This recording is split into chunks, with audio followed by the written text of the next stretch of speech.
So, here we are, about to go car shopping, and I have to show you why. Because this is my daughter's current car. That window won't roll up. It needs brakes. She bought it for $700 a year ago, a year and a half ago? A little over a year. A little over a year ago. And probably got her money's worth out of it, but I mean, there's things like the mirror needs to be screwed on, and none of the windows work except for this one. This window works. So, we're off That's to... not why we're getting rid of it, though. No, why are we getting rid of it?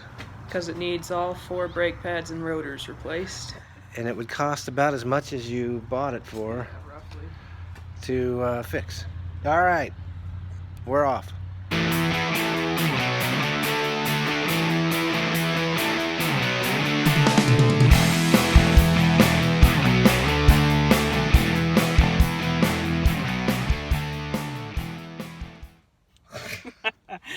Okay, here we are at our first place that we're going to look at, the first car we're going to look at. So we're at some city office in Podunk, city of the state that we live in.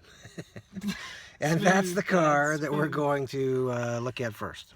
All right, so this car that we just pulled up next to is the brand and the color, but it's not the car.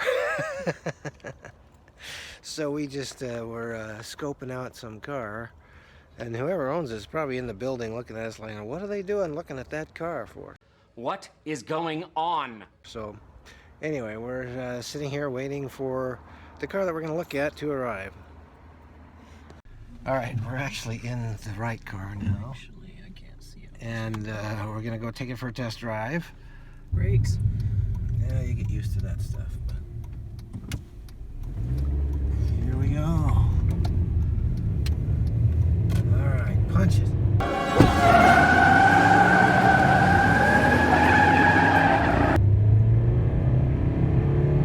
That's the acceleration. It's fine. All right, so we're looking at car number 1, and it has almost no gas. So we want to take it on the freeway, but we don't want to run out of gas. So we're putting some gas in it, and we'll check it out while we're here too. All right, so we stopped to check some things out on this one, and found some burned out light bulbs. We had a bulb out in the back, and we have a high beam out in the front. See, this is why I wanted you to drive it, because you know stuff. It feels like like it has resistance, like the brakes are on or something, like the park brakes on. All right, we are now test driving vehicle number 2. Yeah, pull in that parking lot, or that up there. Oh. Pull in up there, and we'll check things out in there. So we're driving vehicle number 2. This one happens to be a Ford what? Focus. A Ford Focus. A Ford Focus. All right, we're gonna check out more of the details on this one now. Transmission, the oil, the washer fluid. Actually, this is the washer fluid. Can you see anything? Well, it goes down to the tank underneath. You can't see the tank, but it looks empty. All right, you tested the radio. You tested the HVAC? What's HVAC? The heater. The Yes. heater and air conditioner? Yes. Now it feels like cool now. Because it's Is it AC or is it just vent from outside? AC is off. AC is on. I think Canna likes this one. I think this is going to be her car. All right, so how much do you want for this one? 7,000. 7,000. You check Kelly Blue Book. So when you're shopping for cars, you want to check what they're asking against what the value is per Kelly Blue Book. That's the standard for checking out how much cars are worth. And they have different ways to. So you go to kbb.com and type in the information. This one was worth how much according to Kelly Blue Book? Ranged it between 5,500 and 7,800. And the guy wants how much for this? 7,000. He wants 7,000. So if he's putting new tires on it tomorrow, that's even better. I know. So, I know. Why'd you say it's not beneficial to pay what they're asking? Because they'll feel like they should have asked for more. Oh. So if they feel like if you walk up and say, "Yep, I'll give you 7,000," then they feel like crap. I should have listed it for 7,500, and they'll actually feel worse than if you said, "Would you take 6,500?" So in this case, am I allowed to say, "Would you take?" In hopes that he'll make it a little bit higher since he's putting so much into it? Yeah, that'd be fine. You can do that. Yay. It's your car. Well, not yet. Yeah, it's gonna be nice. Well, and that's a short test drive. So the other thing to remember is when you're test driving a car, you don't want to just drive it around the city. You want to do a little bit of that. So we got out and we checked all the lights to make sure they worked. The last car we looked at had a couple of burned out bulbs. The last car didn't have a spare tire. This one actually has a spare tire. So drive it city, drive it freeway, feel how it gets up to speed, check functionality of everything so that you don't have any surprises after. And with a car, this is a higher trim package car, meaning it's got more bells and whistles. It's got more fancy stuff. There's two crows. Oh!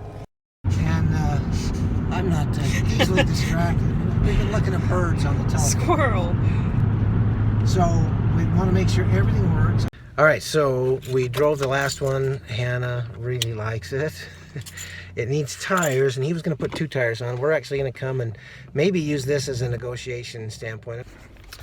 All right, so we've been into the tire store and found out it was anywhere from almost $400 to almost $1,000, depending on the tire we want to get, if we want to get 4 tires. And we're gonna go to the bank and We're gonna look about a loan. We're gonna see about a loan for that car that Hannah wants. The bank. So now it looks like we're casing the bank, but we are now at the financial institution. I'll just go up to credit union, and we're gonna go inside and see about the loan that they told her on the phone she could get lots of money for, more than we need for this one. Rach, on earth? Got out of the bank, and Hannah is approved for the loan. So now we're at the negotiation standpoint. So he doesn't feel bad, and so you don't have to pay as much. Well, I mean, it's easy because if we just ask about taking the price of the tires out of things. If we were to go, I'd say go 400 less than what he said, or even 500 less. Do that. Now, there's one other thing in the process. So we went and we drove cars. We chose the one she liked. It's verified it with Kelley Blue Book in terms of price range. Checked everything out. We've now come to check on a loan. Now, the ideal situation, by the way, is to pay cash for a car. But I don't think I've ever paid cash for a car. You did your first one. Yeah, but that was $700. So. And you get what you pay for. Yeah. At least in that Yes, case. you do. I probably should have asked for less. So, but you're going to get $250 back when we drive it to the junkyard I'm tomorrow. going to be so happy to drive that thing to the junk. There's one other piece we haven't done. You know what it is?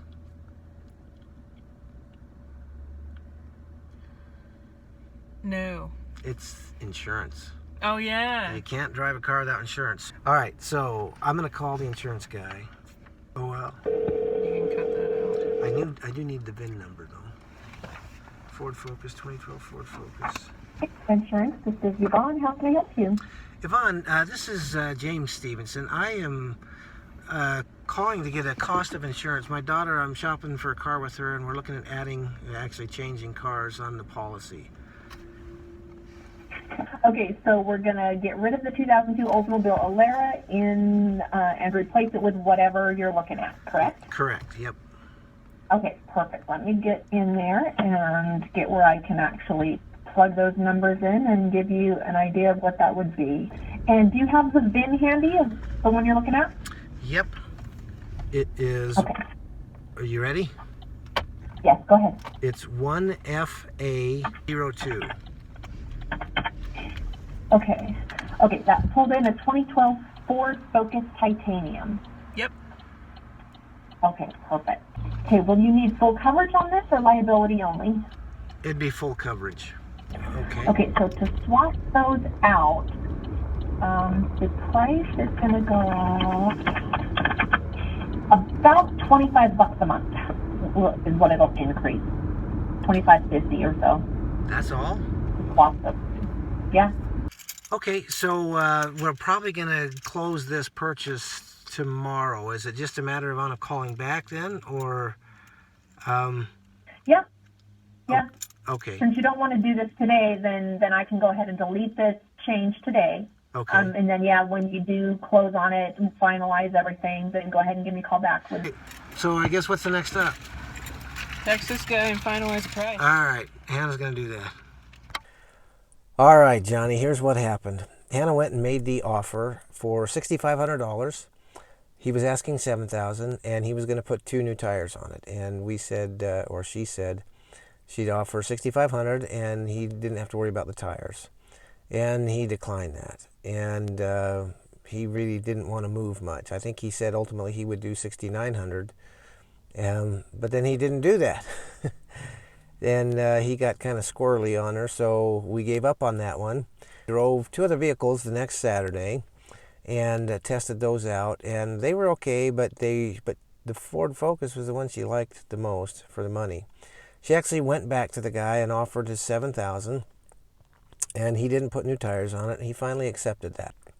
The battery died in the bank parking lot, so it wouldn't even start when we got there. We had to jump start it, and then it started with a jump start. So anyway, he cleaned all his stuff out of it. We got the car. It started up, and she drove it home. But we forgot one thing. We didn't get a bill of sale. A bill of sale is just a piece of paper that says you bought this car, it has the vehicle number on it, for this price, from this seller, for this buyer. You need that because when we went to register the car with the Division of Motor Vehicles, the DMV, they wouldn't do it because they couldn't show that she had it.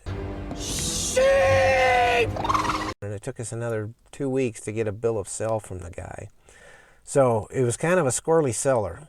Most of the time, I'm going to tell you, you'll get your best deals from a private individual like Hannah bought her car from. That was a lot more headache because I don't know if the guy was just emotional or what it was about him, but we had a lot of trouble closing the deal after we even agreed to buying the car at his price without new tires. But now she's got it. It's a good car, much more reliable than the one she had. In another episode, we're going to show you buying a truck because Hannah's brother, Jacob, and I went shopping for a truck because he was in the market for a truck. In his case, he got a pretty darn screaming deal from a dealer. Johnny, always remember 2 things. You can succeed in adulthood even though your dad's not in your daily life. And always remember that your stepdad loves you. See you on the next episode.